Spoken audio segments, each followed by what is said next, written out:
guys, assalamu alaikum. Welcome back to my channel Sajnaskitchen. അപ്പോൾ നിങ്ങളെല്ലാവരും വീട്ടിൽ സേഫ് ആൻഡ് സെക്യൂർ ആണെന്ന് വിചാരിക്കുന്നു. അപ്പോൾ വീട്ടിലിരിക്കുന്ന സമയത്ത് നമുക്ക് ഒരുപാട് സ്നാക്സ് ട്രൈ ഔട്ട് ചെയ്യാൻ ആഗ്രഹം ഉണ്ടാവും. അപ്പോൾ അങ്ങനെയുള്ളവർക്ക് വേണ്ടിയിട്ട് ഒരു 5 മിനിറ്റ്സിൽ കുക്ക് ചെയ്യാൻ പറ്റിയ ബാക്കി വരുന്ന ചോറ് ഉപയോഗിച്ചിട്ട് ഒരു crispy and tasty rice fingers recipe ആയിട്ടാണ് ഞാൻ വന്നിരിക്കുന്നത്. അപ്പോൾ റൈസൊക്കെ ബാക്കി എല്ലാവരും വീട്ടിലും കാണും.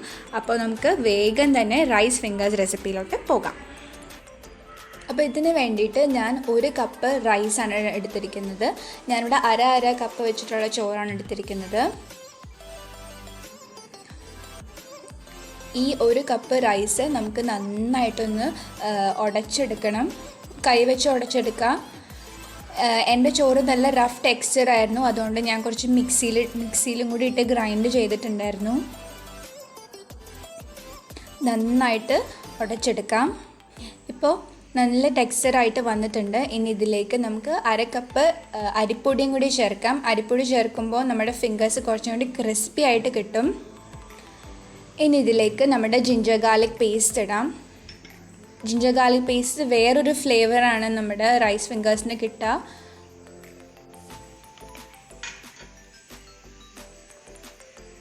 ഇനി ഇതിലേക്ക് നമുക്ക് 1 ടീസ്പൂൺ മുളക് പൊടി ഇടാം.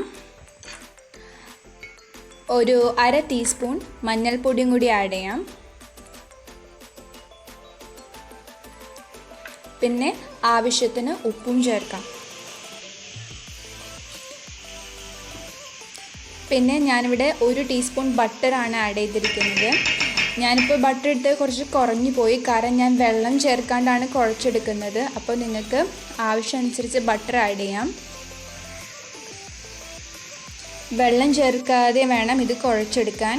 ഇപ്പോൾ നിങ്ങൾക്ക് കറക്റ്റ് ടെക്സ്ചർ കിട്ടിയില്ല എന്നുണ്ടെങ്കിൽ ഓയിൽ ആഡ് ചെയ്തിട്ട് കുഴച്ചെടുക്കാവുന്നതാണ്. അപ്പോൾ ഞാൻ നല്ലപോലെ കുഴച്ചെടുക്കുകയാണ്. അപ്പോൾ ഇതാണ് നമ്മുടെ കറക്റ്റ് കൺസിസ്റ്റൻസി. ഇങ്ങനെ കറക്റ്റ് ഡോ ആയിട്ട് നമുക്ക് കിട്ടണം. ഇനി ഞാൻ എൻ്റെ കയ്യിൽ കുറച്ച് ഓയിൽ ഇങ്ങനെ അപ്ലൈ ചെയ്തിട്ട് ഫിംഗേഴ്സിൻ്റെ ഷേപ്പിലാക്കി എടുക്കാവുന്നതാണ്. ഇഷ്ടമുള്ള ഷേപ്പിലാക്കി എടുക്കാം, ക്യൂബോ ഡയമണ്ടോ ഇഷ്ടമുള്ള ഷേപ്പിലാക്കി എടുക്കാം. അങ്ങനെ ഞാൻ ഓരോന്നും റൈസ് ഫിംഗേഴ്സിൻ്റെ ഷേപ്പാക്കി എടുക്കുകയാണ്. ഇപ്പോൾ എല്ലാ ഫിംഗേഴ്സും ഇവിടെ റെഡി ആയിട്ടുണ്ട്. കറക്റ്റ് ഷേപ്പായിട്ട് ഇങ്ങനെ ഇരിക്കുന്നുണ്ട്. ഒരുപാട് നേരമൊന്നും വെക്കേണ്ട ആവശ്യമൊന്നുമില്ല, അപ്പോൾ തന്നെ നമുക്കിത് ഫ്രൈ ചെയ്തെടുക്കാം. ഇപ്പോൾ ഞാൻ ഓയിൽ ചൂടൊക്കെ ആയെന്ന് നോക്കുകയാണ്. നന്നായിട്ട് ചൂടായിട്ടുണ്ട്. ഇനി നമുക്ക് ഓരോന്ന് ഫ്രൈ ചെയ്തെടുക്കാം. ഡീപ്പ് ഫ്രൈ ആക്കേണ്ട ആവശ്യമൊന്നുമില്ല, സാധാരണ ഫ്രൈ തന്നെ ആക്കിയാൽ മതി.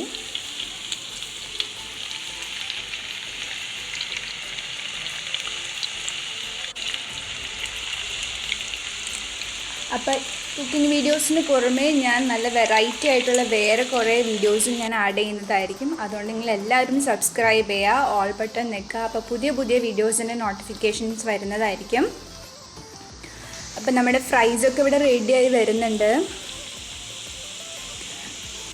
ഒരുപാട് ബ്രൗൺ ആവേണ്ട ആവശ്യമൊന്നുമില്ല. ഒന്ന് ജസ്റ്റ് ഒന്ന് കുക്കായി കിട്ടുമ്പോൾ ജസ്റ്റ് ഒന്ന് ബ്രൗൺ ആയി വരുമ്പോഴത്തേക്കും നമുക്കതൊന്ന് സെർവിങ് പ്ലേറ്റിലോട്ട് മാറ്റാം.